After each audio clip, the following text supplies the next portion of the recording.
two of the most famous faces of the 20th century shared something the cameras rarely caught: an ordinary, imperfect friendship. Elton John was a global rock star wrestling with addiction and fame. Diana Spencer was a young woman about to marry into the most scrutinized family on earth.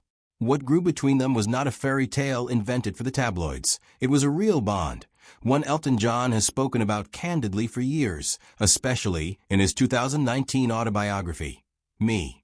This is that story, told using his own documented words and the public record. Not speculation dressed up as revelation. The year was 1981. Prince Charles was engaged to a young nursery school assistant named Diana Spencer, and Britain was swept up in wedding fever. Elton John, already one of the biggest names in music, was no stranger to royal circles. The Queen Mother had been a fan of his since the 1970s, and Princess Margaret had invited him to gatherings at Kensington Palace for years. That June, Elton was booked to perform at Prince Andrew's 21st birthday party inside Windsor Castle, alongside percussionist Ray Cooper. Before his performance, he found himself pulled into an unexpectedly surreal scene. A small, quiet disco in the ballroom, turned down so low, he later wrote, that you could literally hear your feet moving around the floor over the music. Princess asked him to dance to Elvis Presley's Hound Dog, and moments later Queen Elizabeth II herself joined in, handbag still in hand, as everyone shuffled awkwardly to Bill Haley's Rock Around the Clock. Elton later described trying to come up with a facial expression that suggested this was a perfectly normal state of affairs. It was in the middle of this strange, formal evening that he was introduced to Diana Spencer, then still engaged to Prince Charles. The connection was immediate. Elton wrote that she was blessed with an incredible social ease, an ability to make people feel totally comfortable in her company. The two ended up dancing an impromptu Charleston together, laughing at the disco's low volume, and by the end of the night, in Elton's words, we immediately clicked.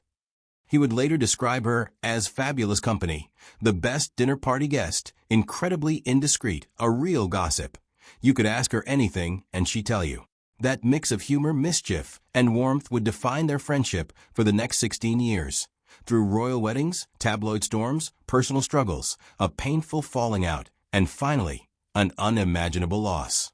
Through the 1980s and into the 1990s, Elton John and Princess Diana grew close in a way that surprised even the people around them. In public, they appeared together at galas, concerts, and royal functions, always photographed smiling. But the friendship that mattered to both of them mostly happened away from cameras. Elton has spoken often about what he called the Diana effect, her extraordinary ability to disarm people, including men who normally kept their composure around royalty. In Me, he wrote that whatever effect she had on him personally was nothing compared with the impact she could have on straight men. They seemed completely to lose their minds in her presence. They were just utterly bewitched. One night stood out in particular. Elton hosted a private dinner party where both Richard Gere and Sylvester Stallone were guests, along with Diana, by then separated from Prince Charles. Elton recalled that Gere and Diana were immediately drawn to each other, ending up sitting in front of the fireplace together, locked in rapt conversation, while Stallone grew visibly irritated. According to Elton's account, the tension nearly boiled over into a physical altercation, and Stallone eventually stormed out, reportedly muttering that he never would have come if I'd known Prince F.N. Charming was going to be here. It's one of the more colorful stories Elton has told about just how much attention Diana could command in a room, even among Hollywood stars used to being the center of it themselves. Behind the humor, there was real substance to the friendship. Diana was one of the first major public figures to challenge the stigma around AIDS at a time when fear and misinformation ran deep. Elton, who would go on to found the Elton John AIDS Foundation, has often pointed to a specific, now famous photograph: Diana shaking hands, without gloves, with a patient at London's Middlesex Hospital. Of that image, he wrote plainly that he didn't think she was necessarily trying to make a big point, but that in that moment, she changed public attitudes to AIDS forever. It's a moment he has returned to again and again as proof of who she really was beneath the tabloid coverage. Their bond also had a lighter, sillier side: the gossip, the teasing, the shared jokes about royal stuffiness. the ordinary texture of a real friendship between two people who happened to be extraordinarily famous. By the mid-1990s, that friendship hit its most difficult chapter.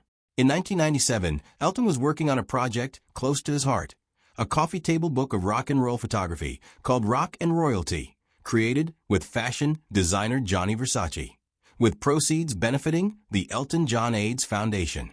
Diana had agreed to contribute a foreword. Then, without warning, she withdrew. Elton has said he believed the decision came from pressure within Buckingham Palace, writing that he thought Buckingham Palace didn't like the idea of a member of the royal family having anything to do with a book that featured shots of naked guys with towels draped around them. Whatever the precise reasoning, the fallout was real. Elton has described the period afterward as an extended and painful silence between them, what writer Tina Brown, in a piece for Vanity Fair, famously called a deep freeze. For months, two people who had shared over a decade of friendship simply stopped speaking. It's worth being honest about what we do and don't know here. Elton has shared his side of this story in detail over the years, but Diana never publicly gave her own account of a falling out before her death. What's documented is Elton's perspective, his belief that palace pressure played a role, and his regret that pride on both sides kept the rift going longer than it needed to. That silence ended in July 1997, under tragic circumstances. Gianni Versace, a close mutual friend of both Elton and Diana, was murdered outside his Miami Beach home. At his funeral in Milan, Diana approached Elton, who was seated in grief, and reportedly reached out to reconcile. Elton has recounted that in typical fashion, she diffused the heaviness of the moment with humor rather than heavy sentiment, famously debunking the media's more solemn version of events by noting that her actual words of comfort in that moment were about wanting a polo mint, not some grand speech of reconciliation. Whatever was exchanged, the two made peace and reportedly planned to see each other again soon. That reunion never happened. In the early hours of August 31st, 1997, Elton John was awoken by his fax machine. A message from a friend in London read simply, "So sorry to hear about this awful news." Confused, he turned on the television and learned that Princess Diana had died in a car crash in Paris, in the Pont El Alma tunnel, after being pursued by paparazzi. She was 36 years old. Just 6 weeks after mourning Versace together, Elton found himself preparing for another funeral, this time for Diana. At the request of the Spencer family, and with the involvement of Sir Richard Branson, he agreed to rework his 1973 song, Candle in the Wind, originally written with Bernie Taupin about Marilyn Monroe. Taupin rewrote the lyrics to honor Diana specifically, with lines like, "You called out to our country, and you whispered to those in pain." On September 6, 1997, Elton performed the reworked song, now known as Goodbye England's Rose, at Westminster Abbey, in front of a global television audience estimated in the hundreds of millions. He has since described it as one of the hardest performances of his life, saying there was a sense in which it was the biggest gig of my life, but equally it wasn't an Elton John moment. It wasn't about me at all. The single went on to become the best-selling single in UK chart history, and one of the best-selling singles worldwide, with tens of millions of copies sold. Yet Elton has said repeatedly that he took no pride in its success. He's spoken about discomfort that the song's chart dominance meant footage of Diana's funeral was replayed on shows like Top of the Pops for weeks afterward, a reminder of loss rather than an achievement to celebrate. In the decade since, Elton John has remained connected to Diana's sons, Princes William and Harry. He performed at Prince Harry's wedding reception in 2018, and in his own memoir, Spare, Harry wrote about the emotional weight of watching Elton perform Candle in the Wind at his mother's funeral, describing him rising to the piano, as if he was one of the great kings buried for centuries beneath the abbey, suddenly roused back to life. A decade later, at the 10th anniversary concert for Diana in 2007, Harry asked Elton to perform Candle in the Wind again. Elton declined, reportedly feeling it would be too morbid, and instead performed Your Song. Elton has also spoken out publicly in defense of Harry and Meghan Markle during periods of intense press scrutiny, citing his history with Diana directly. In one public statement, he wrote that he felt a profound sense of obligation to protect Harry and his family from the unnecessary press intrusion that contributed to Diana's untimely death. Looking back on the friendship as a whole, Elton has been open about his regrets, particularly about the falling out in 1996 and the months of silence that followed. What set their bond apart, in his own telling, wasn't royal glamour or celebrity spectacle. It was the fact that two people, both living under relentless public scrutiny for very different reasons, found in each other a rare kind of honesty. That's the story Elton John has chosen to tell, in his own words, across a memoir, countless interviews, and one unforgettable performance in Westminster Abbey.